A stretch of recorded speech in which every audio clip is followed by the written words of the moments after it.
Bonjour à tous, c'est Timothée d'Apprendre le scénario. Dans cette vidéo, je vais vous montrer comment mettre en page un scénario dans les règles de l'art, et ce, très simplement avec les règles de base pour passer les commissions.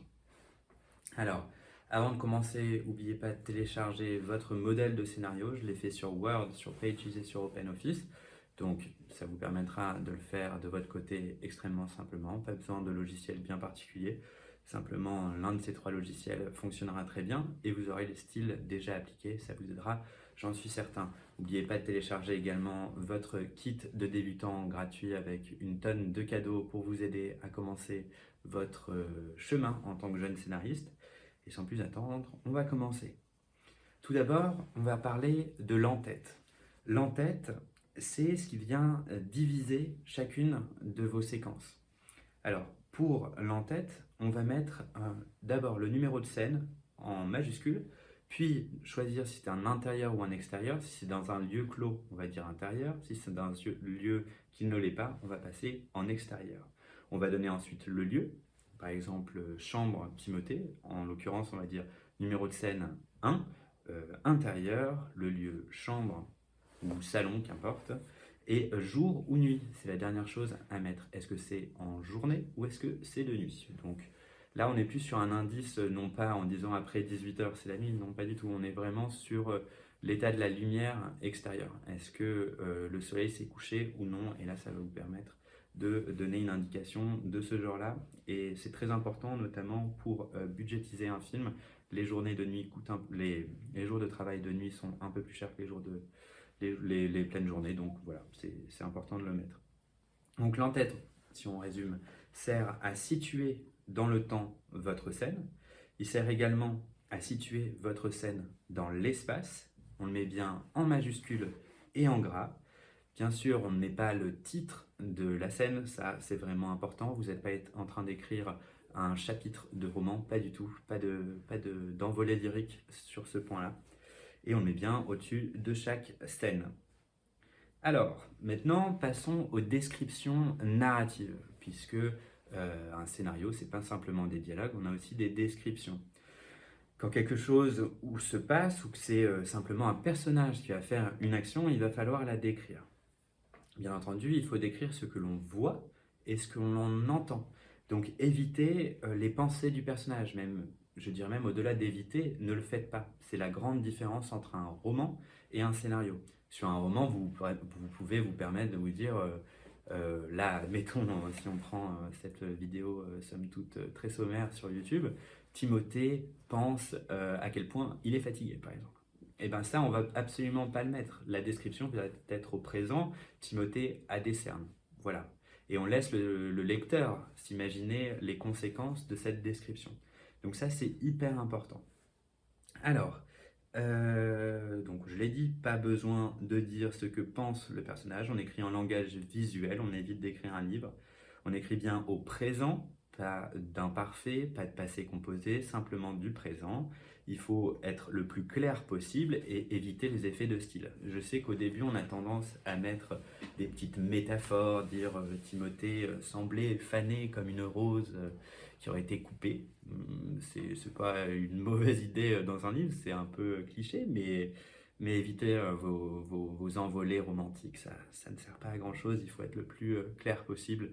Vous verrez même, je vous invite à lire certains scénarios, je vous mets ça juste en dessous, sur la bibliothèque du CNC, vous verrez, les scénarios sont souvent très carrés, hein. On a des descriptions qui sont très simples, donc évitez de rendre la chose assez compliquée à lire. J'en profite également pour vous dire qu'on peut présenter le personnage. Quand il apparaît, c'est une bonne chose de commencer à chaque fois si un personnage apparaît, je ne sais pas, Patrick, Merlin, qu'importe. Vous pouvez le décrire en quelques phrases. Merlin, par exemple, pour Merlin, nous c'était Merlin, entre parenthèses, 50 ans. Vous pouvez mettre l'âge de votre personnage à ce moment-là. Vous pouvez même mettre en gras votre personnage, ce n'est pas une obligation. Et vous décrivez son allure. L'allure débonnaire, fatigué, ce genre de choses. Fatigué, pas dans le sens dans ses pensées, mais fatigué puisqu'il a des cernes, des choses comme ça. C'est vachement important de décrire votre personnage pour que le spectateur ait une idée extrêmement claire. Et je vous invite d'ailleurs, je pensais à ça, je lis régulièrement Harry Potter, c'est un peu une espèce de mantra pour moi. Et je remarque que dans Harry Potter, chaque personnage a un trait physique qui lui appartient et qui lui est propre et qui vous permet de tout de suite l'identifier. Pour le lecteur, il n'a peut-être pas en tête vos personnages très distinctement, donc essayez de trouver un petit détail qui fait la différence. Par exemple, dans Harry Potter, on voit tout de suite, dès qu'on parle de lunettes cassées ou rondes, on sait que c'est Harry. Quand on parle d'un homme roux, on sait que c'est Ron. Les cheveux frisés en bataille, on sait que c'est Hermione. Vous voyez, c'est des petits détails comme ça qui vont vous permettre de bien cibler chez votre lecteur le personnage. Votre scénario, il est pour le lecteur, il n'est pas uniquement pour vous. Il vous aide à construire évidemment, mais le lecteur doit, de manière assez limpide, comprendre votre vision de votre film. On en vient maintenant au dialogue. D'un côté, le nom du personnage qui doit être noté en gras, en majuscule et centré. On le met bien en majuscule juste au-dessus.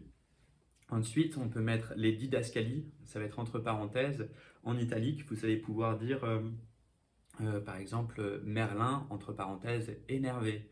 Et ensuite, on met la ligne de dialogue. Mais qu'est-ce que tu fais toi? Vous voyez, ça, c'est pas obligatoire. On n'est pas obligé de mettre des didascalies partout. Ça va vous permettre de donner un ton sur chacune de vos lignes de dialogue, évidemment, mais parfois, ce n'est pas nécessaire. On comprend tout à fait la situation dans la description de votre scène. Donc, n'hésitez pas à l'utiliser quand c'est nécessaire, mais pas tout le temps. Parfois, c'est important. Une phrase qui pourrait être à double sens. Et qu'est-ce que tu fais toi? Ça peut être une question très, très courtoise, comme ça peut être une question très énervée, presque avec un sous-texte qui dit dégage. Donc pensez bien à donner un ton quand c'est nécessaire. Le dialogue est centré, sans majuscule, bien sûr en début de ligne évidemment, ni italique. Par contre, on n'est pas obligé, je l'ai noté, je viens de le dire, qu'on n'est pas obligé de mettre pour la compréhension chacune des didascalies. Voilà. Et maintenant, on en vient au numéro de page. Où est-ce que je mets mes numéros de page? Eh bien, pour les numéros de page, on le met en haut à droite généralement et on n'oublie pas de faire commencer le nombre de pages à la première page de vos lignes et pas à la première page de couverture. Non, c'est dès la première page avec séquence 1. À ce moment-là, on le met. C'est le seul moment où on commence à faire le décompte. Quelle police utiliser pour votre scénario? Ça, c'est une question qui revient souvent. Alors, dans l'absolu, on utilise Arial, Times New Roman ou Courrier. Évitez d'autres polices, restez très simple, c'est un document codifié le scénario et vous allez passer pour un hurluberlu si vous commencez à le faire avec une autre police, à moins que ce soit nécessaire évidemment. Pour la taille de police, on est entre 12 et 14. La majorité des auteurs utilisent la police 12.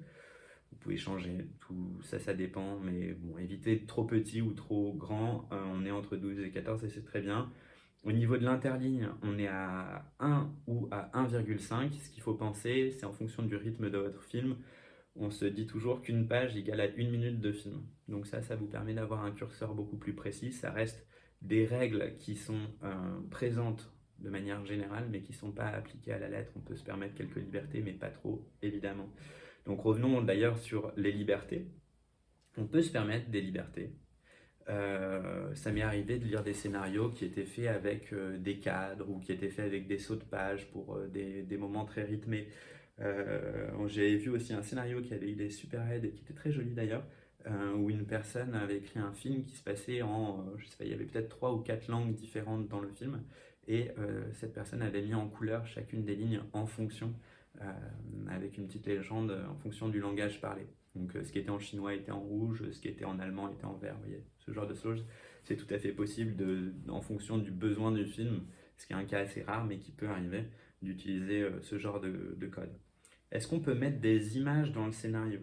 Alors, de manière générale, non, on n'en met pas, ça n'existe pas. En revanche, ça arrive, encore une fois, hein, c'est vraiment extrêmement rare, mais cas contraire, ça arrive de devoir mettre une image. Je vous déconseille de le faire, ça peut très mal passer. Donc évitez, si c'est dans le dossier, mettez-le avant ou après. S'il y a des... Je sais que par exemple pour Bitume, il y avait un compteur pour les routiers et notre personnage principal le trafiquait et il fallait montrer à quoi ressemblait ce chrono et on l'avait passé un temps dans le scénario et on nous a dit de l'enlever et de le mettre dans un document annexe. Mais bon, on l'avait quand même fait et ça n'avait pas empêché les gens de le lire parce qu'il y avait une vraie nécessité à comprendre quel était l'objet qui était tenu en main. Mais bon, de manière générale, ne le faites pas, ça risque de vous desservir plus qu'autre chose. Est-ce qu'on peut mettre des informations sur les plans dans le scénario? Alors encore une fois, c'est une question qui est plus précise que ça. On peut le faire. Est-ce que c'est nécessaire? Non. Mais parfois, oui, il est bon de mettre par exemple SFX pour Sound Effect. Mettre SFX s'il y a un bruit particulier, par exemple un bruit de monstre qui a une sonorité bien précise, là c'est une bonne chose de le mettre. On peut aussi mettre des éléments de mise en scène, c'est très rare, mais si vous êtes dans un plan séquence, parfois il est bon de mettre plan séquence, ça permet de donner une indication quant à votre idée de mise en scène, mais surtout ne mettez pas des éléments de découpage technique. Hein. Là, on est vraiment là pour pousser la compréhension du lecteur et pas pour faire un espèce de show de notre vocabulaire sur le cinéma. C'est pas du tout l'endroit et ça risque d'être assez indigeste pour votre lecteur. Donc voilà, j'en profite d'ailleurs pour vous dire qu'il y a une petite exception dans les dialogues. On a aussi, je ne sais pas si vous l'avez, continued, ça s'écrit entre parenthèses souvent, compte, avec une petite apostrophe D pour continued. Quand un personnage parle, par exemple Timothée, il parle, Timothée, bonjour c'est Timothée, d'apprendre le scénario.